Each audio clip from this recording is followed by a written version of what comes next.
consensus. The morning sun always took longer to reach the valley of Oakhaven. Tucked into a jagged fold of the Cascade Range, the town was a quiet monument to finality. Its population was exactly 320. No children played in the streets. No families gathered for Sunday dinners.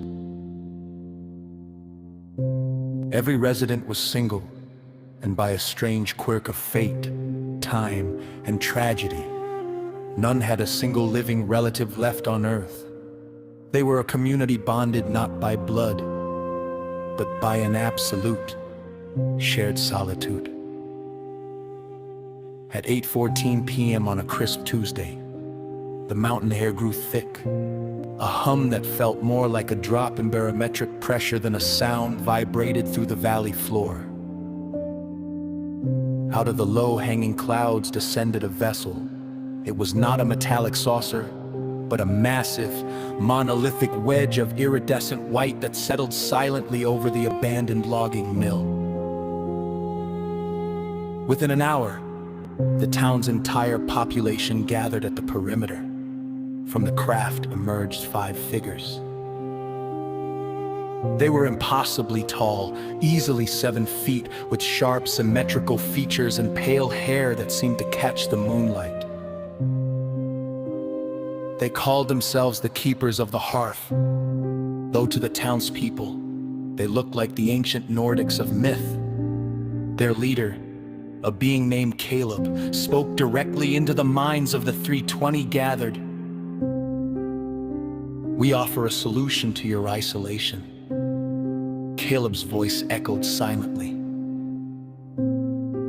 Deep in the Oort cloud lies an asteroid habitat. It is a hollow world of green fields, fresh water, and automated cities.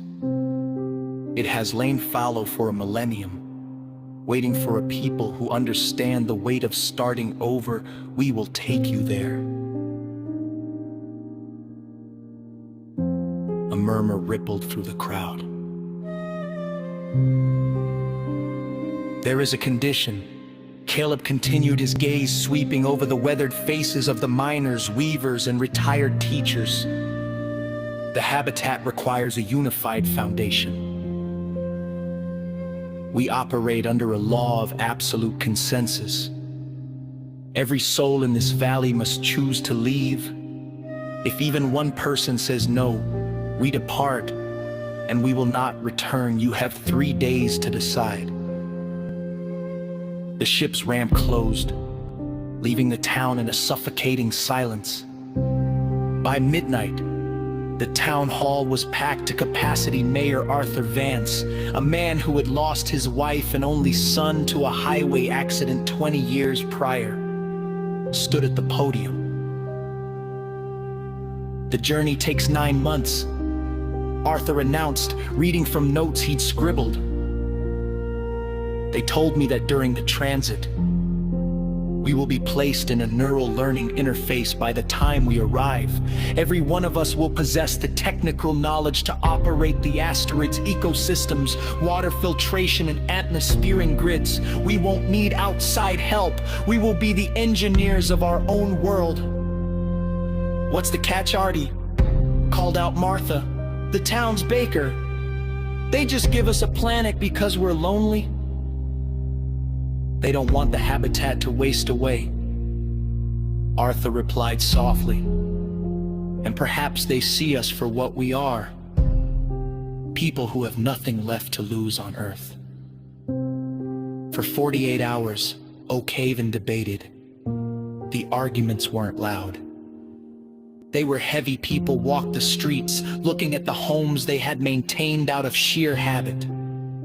They looked at the empty chairs on their porches. By the 3rd evening, a ballot box sat on the stage of the town hall. One by one, the 3 residents walked up and dropped a slip of paper inside. Arthur counted them under the watchful eyes of the town council.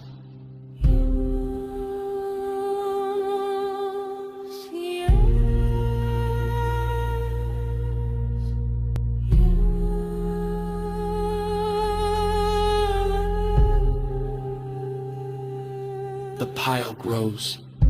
The tension in the room was palpable. They were a town of ghosts, but the prospect of the stars was terrifying. Arthur reached the final slip. He paused, his hand shaking slightly. He opened it.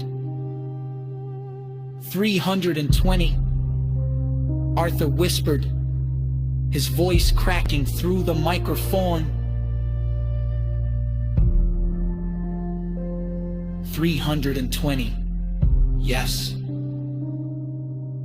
A collective gasp filled the room, followed not by cheers, but by a profound shared exhale. The decision was absolute. The next morning, no luggage was packed. The Nordics had told them everything they needed would be provided, synthesized from the boundless resources of the habitat. The 320 residents of Oakhaven walked in a single, quiet line toward the white monolith. As Arthur Vance stepped onto the boarding ramp, he looked back one last time at the misty mountains of Earth. He felt no sadness, only a strange, blooming curiosity.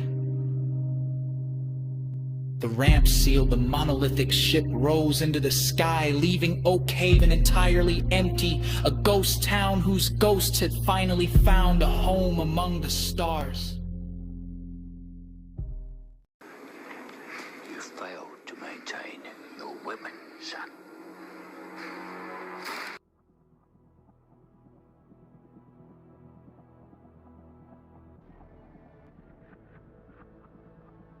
I am not an atomic playboy.